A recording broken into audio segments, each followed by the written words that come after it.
Hi, everybody. I want to go over really quickly with you what is an array when it comes to multiplication and division. Okay, so here this looks a lot like the one we did earlier today, Monday in Math Unit 6, Lesson 8 where we had Skittles. Remember how they were in rows and columns? This is an array.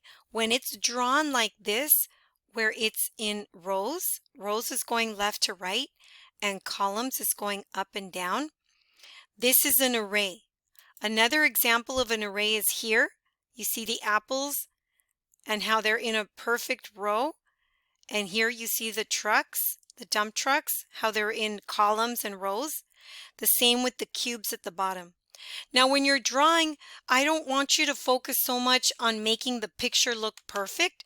That's not the focus of it. If you notice here, they just did circles, right? And so you can do that too. All right. What is not an array? This is not an array. When you put the pictures in groups, that is not an array. Also, when you put the number to represent the pictures, and you separate them already, that is not an array. This is a drawing of a multiplication problem, but it is not an array, what's being asked of you. So again, a multiplication or division array is when you have rows and columns.